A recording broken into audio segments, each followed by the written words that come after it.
You seen the title of the video, you know this video format, so I'm not gonna go ahead and waste your time. Let's get straight to it. Anime worlds that I wouldn't live in, I'm gonna try to make it not as obvious as you will never see me in the world of Attack on Titan. I'm sorry, there is nothing that could bribe me to be there. Now, the best part about this is that I don't even have to go as far to explain to you much about Attack on Titan for you to get the gist, you feel me? All I have to say is cannibalistic titans the size of buildings. And I think the worst part is that I was really trying to figure out what would I do if I was in this world? How would I survive? And you know, I was thinking to myself, okay, easy fix. I'll just go ahead and get a bunker. But then I thought to myself, well, I'm gonna have to come up for something, you know? Maybe for some food. I mean, what if I need to link up with that one baddie? Or what about just a stretch? All I can say is this. When I come out of that little cubby I've been hiding in and I see this nigga posted up, I'm not gonna know what to do. I mean, I'm not gonna manage to outrun him. I'm definitely not fighting him. I mean, what do? Give up my firstborn? And you know what? I'm gonna entertain it for a second, right? Let's just say that I find a way to go ahead and survive situations like this, which there's definitely gonna be a lot of them. You're gonna lose me regardless when you start talking about things like the rumbling. Some sort of crazy evil Titan overlord gets the wild idea to destroy all the life on the planet just by having Titans stomp all over the entire earth. This is one of those crazy freak ass scenarios that one of your friends give you and ask you, what are you doing in this situation?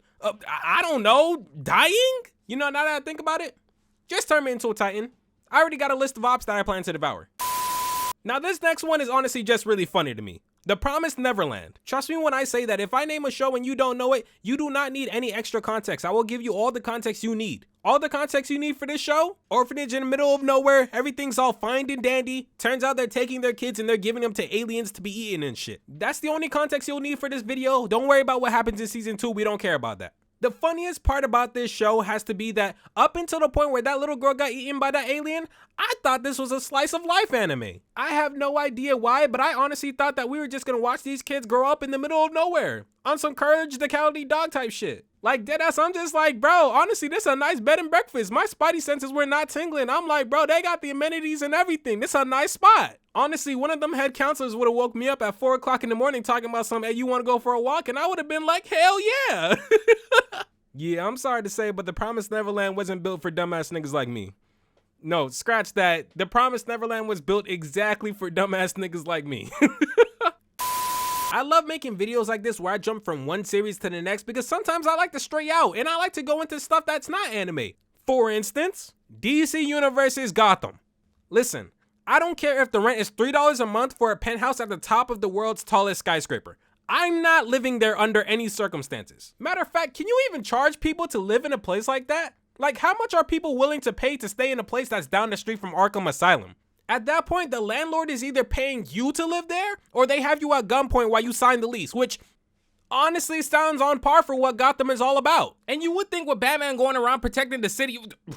You would think with Batman going around protecting the city that you would feel a little bit more at ease. But honestly, I'd probably be more on edge. And don't get me wrong, I don't want to live in Gotham because it is hell on earth. There are a lot of reasons why I wouldn't want to live there. The villains running rampant, the people in the city probably are poor as shit. They probably could barely pay their light bills. Shit, I'm honestly not sure why the city itself couldn't manage to pay its light bill. That economy gotta be in the dumpster. But in all honesty, when I'm a proud owner of that $3 a month penthouse that I decided to buy, I'm not gonna be worried about what Joker's doing. I'm gonna be worried about one night waking up and seeing Batman in the corner of my room asking me, so did you enjoy watching Frozen 2 illegally on 1, 2, 3 movies? Batman, please! The movie wasn't even that good. It's not even worth the ass beating, please. If Gotham were to elect Harvey Dent as mayor and he agrees to throw Batman in Arkham Asylum as well, then I just might play with the idea of getting that penthouse.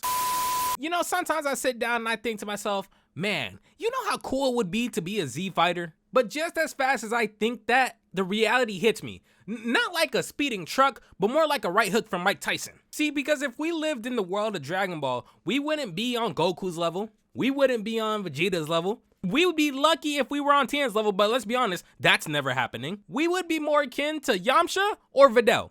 More likely Videl than Yamcha. And then I'm just like, well shit. What does that leave for us to do? Nothing.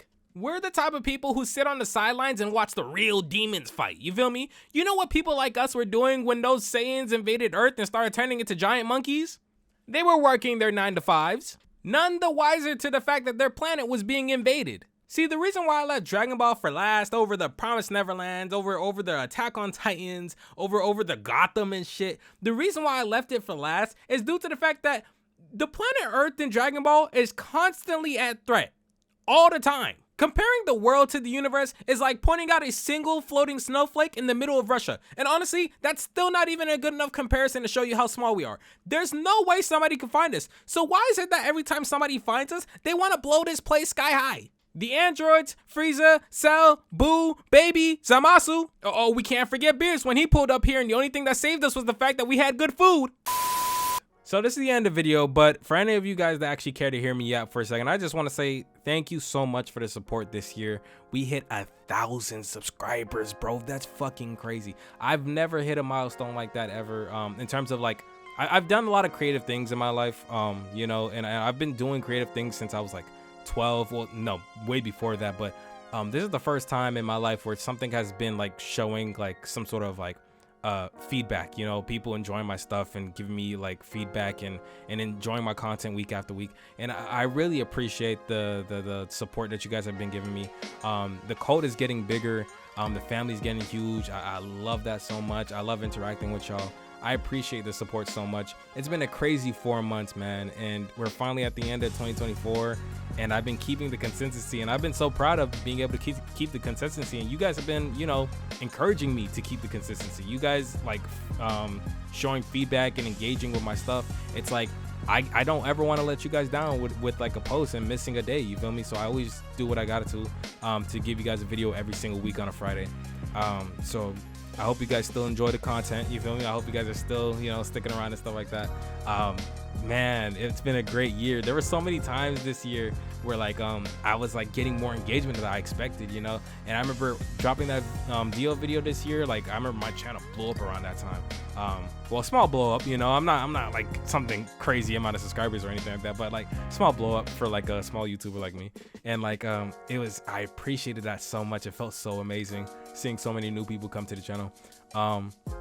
And now we're going to 2025, you feel me? And we're getting bigger, and you feel me? A lot of people are seeing us, and I just want to keep growing the channel so that this family can get bigger and you guys could have more people to interact with and talk about anime with and just goof off with, you know? So yeah, that's gonna be the goal for next year. Next year, by the end of the year, hopefully we get to 2,000. Shit, I'm not gonna reach for the stars, but 2,000 would be nice. But you know, regardless though, hopefully you guys enjoyed the video today. Hopefully you guys have been enjoying the videos throughout the end of this year. And man, I hope you guys enjoyed the videos next year, you feel me? 2025 coming up. Hopefully you guys had a great Christmas, and I hope you guys have a great New Year's. Be safe, by the way. And yeah, I don't got no intros, I don't got no outros. All right, y'all have a good holiday.